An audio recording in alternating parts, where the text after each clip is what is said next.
দুনিয়ার অর্থ সম্পদ কামড় মেরে ধরে রেখে দিলেন, কি হলো ভাই? মরার পরে কি নিয়ে যেতে পারবেন বলেন?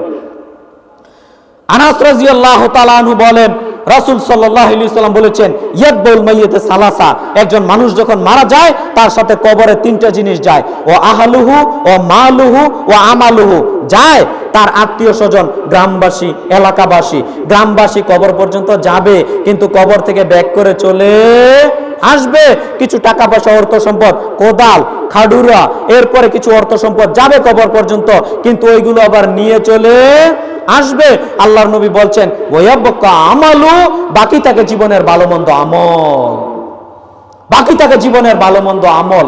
অতএব প্রিয় ভাইয়েরা আমার, যেই আমলটুকু আপনি করতে পেরেছেন, যেই কর্মটুকু আপনি করতে পেরেছেন, এই কর্মটুকু, এই আমলটুকুই কবরে আপনার সঙ্গী হবে, তাছাড়া অন্য কিছু সঙ্গী কবরে হবে না।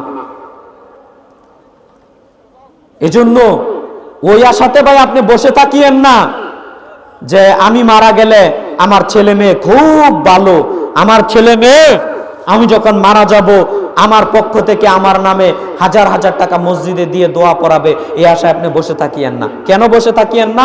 আচ্ছা বলেন তো, আপনারও তো বাপ, আপনারও তো দাদা, আপনার বাপ তার বাপ থেকে পেয়েছে, তার বাপ থেকে উত্তরাধিকারী সূত্রে সম্পদ পেয়েছে না? আচ্ছা বলেন তো, আপনি আপনার বাপের জন্য কয় টাকা দান করেন বলেন তো?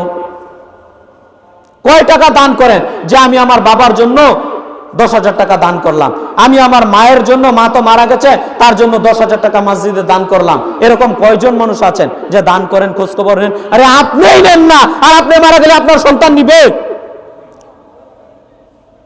ওটা আপনি আশা করে বসে থাকতে পারেন, কিন্তু লাভ হবে না ভাই।